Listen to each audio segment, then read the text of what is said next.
সংখ্যা যতই কম হোক না কেন বিএনপির সংসদে আসা উচিত। সুরঞ্জিত সেনগুপ্ত একা ছিল, 70 নির্বাচনের পর তিনি সংসদ মাতিয়েছিলেন।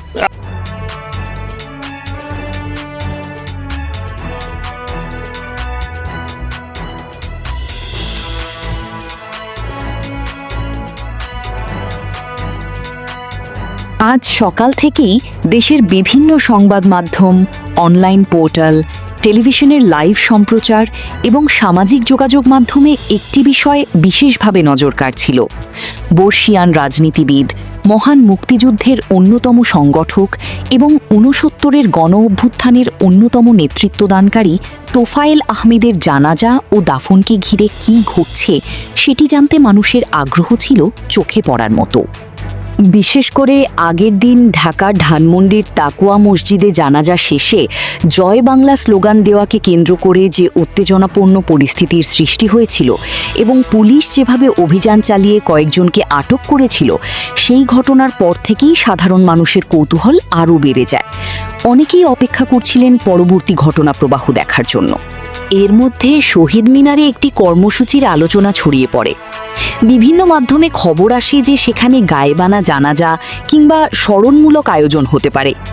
ফলে মানুষের মধ্যে প্রশ্ন তৈরি হয়, আসলেই কি তোফায়েল আহমেদের মরদেহ সেখানে নেওয়া হবে? যদি নেওয়া হয় তাহলে পরিস্থিতি কোন দিকে যাবে? প্রশাসনের অবস্থান কি হবে? আর যদি না নেওয়া হয় তাহলে সেটির রাজনৈতিক ও সামাজিক প্রতিক্রিয়া কি হতে পারে? দেখা গেল কিছু সাংবাদিক এবং বিভিন্ন রাজনৈতিক মতাদর্শের অল্প সংখ্যক মানুষ শহীদ মিনার এলাকায় অবস্থান নিয়েছিলেন। তবে শেষ পর্যন্ত সেখানে না মরদেহ নেওয়া হলো, না কোনো আনুষ্ঠানিক জানাজা অনুষ্ঠিত হলো।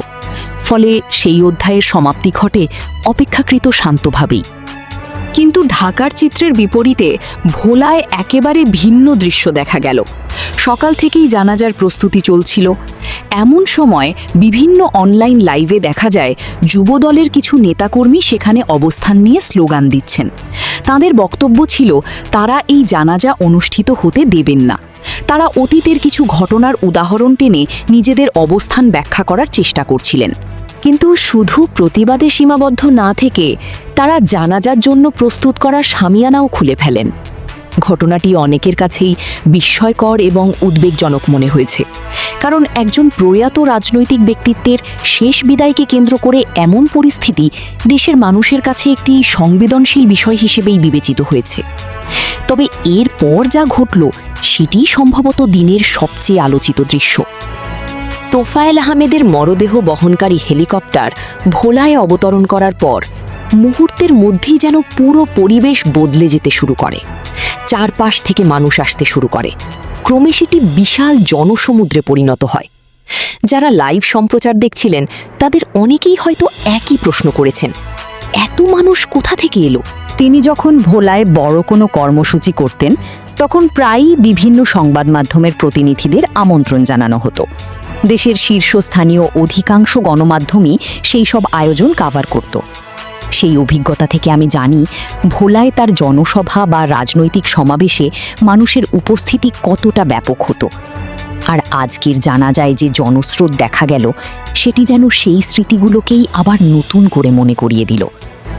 এখানে একটি বিষয় বিশেষভাবে লক্ষণীয়, মানুষ শুধুমাত্র রাজনৈতিক পরিচয়ের কারণে সেখানে উপস্থিত হয়েছে এমনটি বলা কঠিন।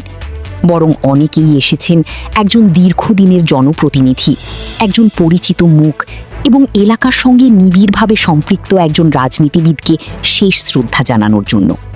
আরেকটি বিষয়ও অনেকের নজরে এসেছে। যারা সকালবেলা প্রতিবাদী অবস্থানে ছিলেন এবং জানাজা ঠেকানোর কথা বলছিলেন, জনসমাগম বাড়ার পর তাদের আর সেভাবে দৃশ্যমান দেখা যায়নি। লাইভ সম্প্রচারগুলোতে অনেকেই সেই মুখগুলো খুঁজেছেন, কিন্তু পরে তাদের উপস্থিতি আর চোখে পড়েনি। এদিকে মানুষের আগমন অব্যাহত ছিল। বিভিন্ন গ্রাম, মহল্লা এবং আশপাশের এলাকা থেকে দল বেঁধে মানুষ আসছিল। কেউ কিছুক্ষণ থেকে চলে যাচ্ছিলেন, আবার নতুন মানুষ এসে যোগ দিচ্ছিলেন। পুরো এলাকা যেন এক বিশাল জনসমাবেশে রূপ নেয়।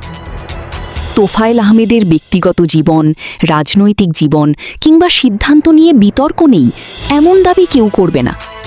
একজন দীর্ঘ রাজনৈতিক জীবনের মানুষ হিসেবে তার যেমন প্রশংসা রয়েছে তেমনি সমালোচনাও রয়েছে। এটি স্বাভাবিক। তবে একটি বিষয় অস্বীকার করার সুযোগ নেই, তিনি বাংলাদেশের রাজনীতির অত্যন্ত পরিচিত এবং গুরুত্বপূর্ণ একটি নাম। বঙ্গবন্ধুর নেতৃত্বাধীন সময়ের ছাত্র রাজনীতি থেকে শুরু করে ৬৯-এর গণ অভ্যুত্থান, সব জায়গাতেই তার সক্রিয় ভূমিকার কথা ইতিহাসে লিপিবদ্ধ রয়েছে। অনেকেই স্মরণ করিয়ে দিচ্ছেন, তিনি শুধু জাতীয় পর্যায়ের নেতা ছিলেন না, ভোলা, বরিশাল এবং বৃহত্তর দক্ষিণাঞ্চলের মানুষের কাছেও ছিলেন পরিচিত ও প্রভাবশালী একটি রাজনৈতিক ব্যক্তিত্ব। তার রাজনৈতিক যাত্রার শিকড় ছিল এই অঞ্চলেই। আজকের জানাজায় মানুষের ব্যাপক উপস্থিতি সেই সম্পর্কেরই একটি প্রতিফলন বলে অনেকেই মনে করছেন। এখানে আরেকটি প্রশ্ন সামনে এসেছে। অনেক সময় বলা হয় আওয়ামী লীগের কোনো জনভিত্তি আর অবশিষ্ট নেই, অথবা দলটির সমর্থকেরা আর দৃশ্যমান নয়। কিন্তু সাম্প্রতিক কয়েকটি জানাজায় যে বিপুল মানুষের উপস্থিতি দেখা গেছে, সেটিকে কিভাবে ব্যাখ্যা করা হবে? চট্টগ্রামে ইঞ্জিনিয়ার মোশাররফ হোসেনের জানাজায় মানুষের ঢল দেখা গিয়েছিল। অন্যান্য কয়েকজন সাবেক নেতার জানাজাতেও একই ধরনের দৃশ্য দেখা গেছে। তাহলে এই বিপুল সংখ্যক মানুষ কারা? তাদের সবাই কি একই রাজনৈতিক দলের অনুসারী? নিশ্চয়ই না। সেখানে বিভিন্ন মত, বিভিন্ন পরিচয় এবং বিভিন্ন পেশার মানুষ ছিলেন। কেউ রাজনৈতিক কারণে, কেউ ব্যক্তিগত সম্পর্কের কারণে, কেউ আবার একজন পরিচিত জননেতাকে শেষবারের মতো সম্মান জানাতে উপস্থিত হয়েছেন। তোফায়েল আহমেদের ক্ষেত্রেও সম্ভবত একই বাস্তবতা দেখা গেছে।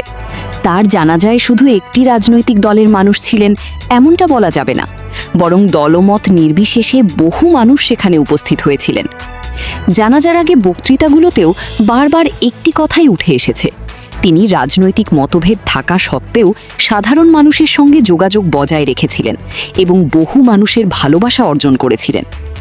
সবশেষে বলা যায়, একজন মানুষকে ঘিরে মতভেদ থাকতে পারে, রাজনৈতিক বিতর্ক থাকতে পারে, সমালোচনাও থাকতে পারে, কিন্তু মৃত্যুর পর তাকে শেষ বিদায় জানানোর মুহূর্তে মানুষের যে স্বতঃস্ফূর্ত উপস্থিতি দেখা গেল, সেটি নিঃসন্দেহে একটি গুরুত্বপূর্ণ সামাজিক ও রাজনৈতিক বার্তা বহন করে। ভোলার মানুষ যেভাবে সব আলোচনা, বিতর্ক এবং উত্তেজনার বাইরে গিয়ে একজন প্রবীণ রাজনীতিবিদকে শেষ শ্রদ্ধা জানিয়েছেন, সেটি বাংলাদেশের রাজনৈতিক সংস্কৃতির একটি উল্লেখযোগ্য ঘটনা হিসেবেই আলোচিত হবে। আজকের পুরো ঘটনা প্রবাহ আমাদের আবারও মনে করিয়ে দিয়েছে, রাজনীতির হিসাব নিকাশ এক বিষয়, আর মানুষের স্মৃতি, আবেগ ও সম্পর্ক আরেক বিষয়। সময়ের পরিবর্তনের মধ্যেও সেই সম্পর্ক কখনো কখনো এমনভাবেই প্রকাশ পায়, যা অনেক পূর্বধারণাকেই নতুন করে ভাবতে বাধ্য করে।